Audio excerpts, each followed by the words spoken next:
Welcome back to Rails Minute, where you can find out more about what is happening with the library system. Hi everyone, I'm Dan Bostrom, Rails Director of Marketing and Communications, and I'm here with Rails Executive Director, Monica Harris. Hi, Dan. Hi, Monica. So by now, it's probably assured that most of the people watching these videos understand about the situation with IMLS and kind of where we are. But the last time you and I talked, it was early April. Yeah. A lot has happened since then. So maybe you could just sort of fill people in on the situation. Where are we now? What's going on? So, I think the biggest news to make sure that people know is that at our April board meeting for Rails, Greg McCormick, who's the director of the Illinois State Library, came and spoke with the board and explained, one, that they had now received partial payment for the Grants to States program for fiscal year 25, which, just for everyone's information, actually funds activity in fiscal year 26. At the same time, Rails received notice from the Illinois State Library that we should plan to budget at level funding for fiscal year 26, which is great news. So that means no cuts to funding, no cuts to services, and so we were really thrilled to hear that piece.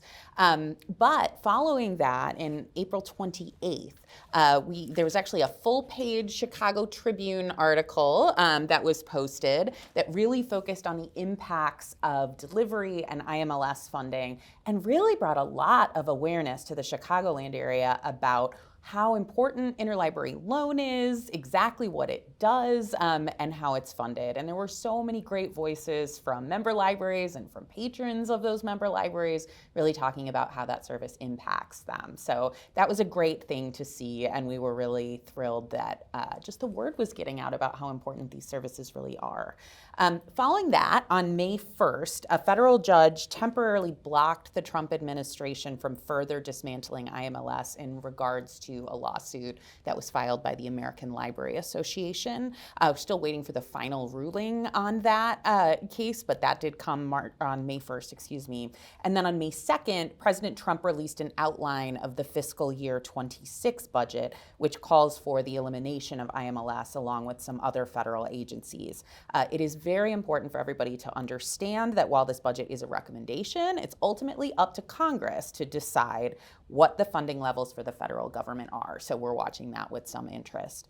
And then in related federal news, on March 8th, Librarian of Congress, Dr. Carla Hayden, was dismissed 9 years into her 10-year term. That was then followed by Register of Copyrights Shira Perlmutter, on May 10th.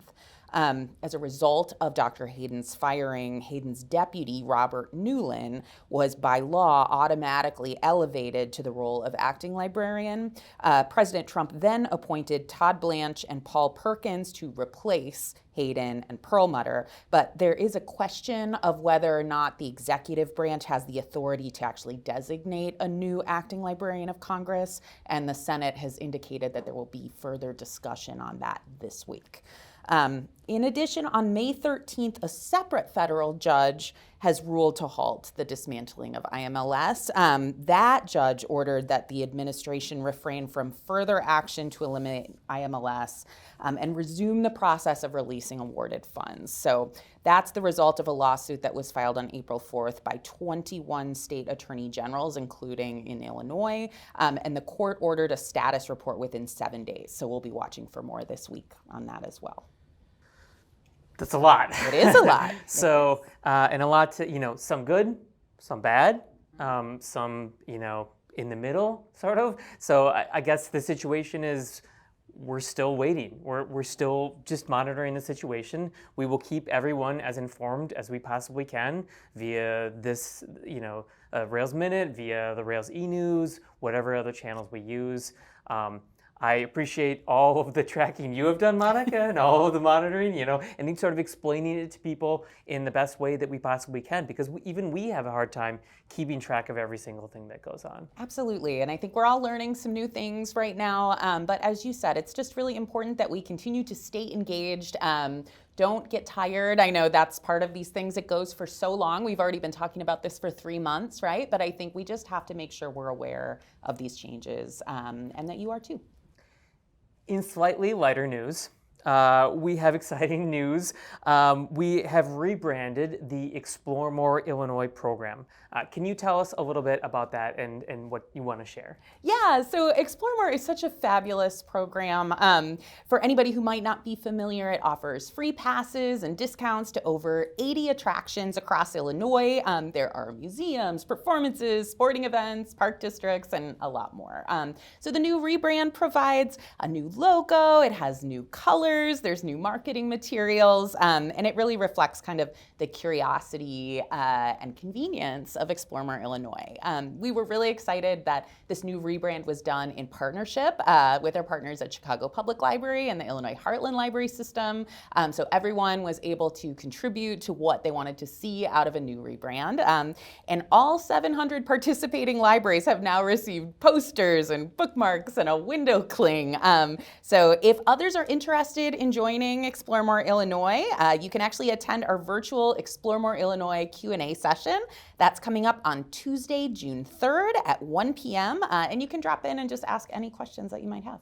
Yeah, it's such a great program. I'm excited to get more eyes on and I'm hoping that this rebrand will bring more attention to it because it's really an amazing deal both for libraries and their patrons. It's free for libraries, it's free for their patrons, it's really easy to access. We are growing the program all the time, so this is part of that growth. I'm excited about this and I'm excited for more people to see it. Yeah, it's going to be great. We are also in the middle of election season here at Rails.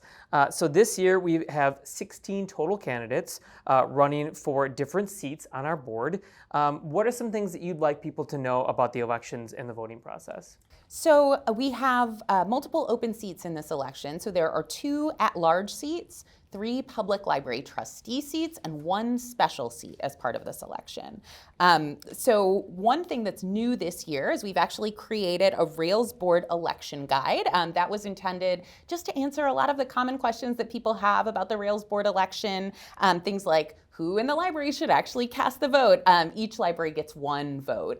So there's a little bit of information about that, what happens if there's any kind of accidental votes and how that can be resolved. But the most important thing is just to communicate with us if you're unsure about anything. Our team is really good about being able to answer those questions and to help with anything that you might need. But we definitely wanted to especially thank all 16 candidates for running for these positions. It really requires a lot of energy and time. And it really shows a willingness to step up as leaders during this time. So very appreciative to all 16 candidates. And we just want to make sure you all take the time to look at what they have shared about their profiles and make sure that you vote by Friday, May 23rd at 11:59 p.m. You've got to get in your votes by then. That's right. If you are in a school library or a special library and you're watching this, please go vote. Vote as soon as you can. And you know, I know you might be thinking to yourself, like, how do I know which candidate to vote for? Like, what am I looking for?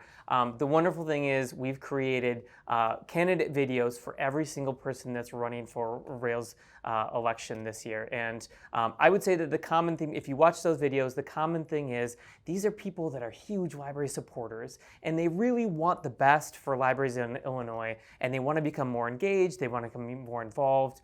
So it's fun to see and you can watch all those videos and make your determination based off of those. And then of course we have the election guide as well. So please do go vote. Again, Friday, May 23rd is the deadline to vote.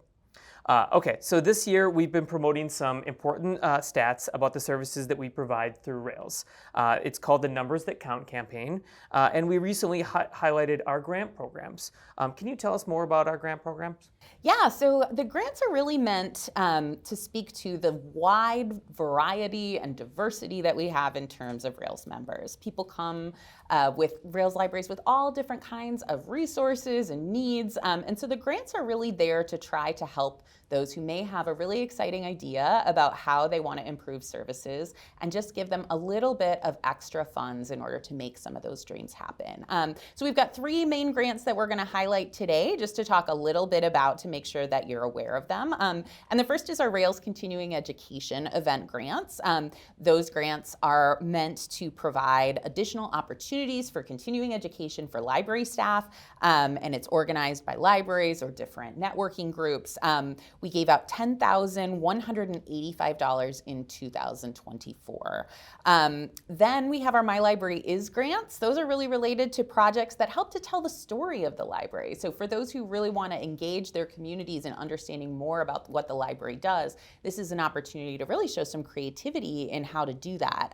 So we gave out $104,204.15 as part of that process in 2024. And then last are our catalog membership grants. These are for libraries who are interested in the possibility of joining a consortium where they can actually get huge value in terms of the resource sharing that's provided. So these grants can provide a little bit of extra funding as they move into a consortium environment. We gave out $20,514 in 2024 for those catalog membership grants.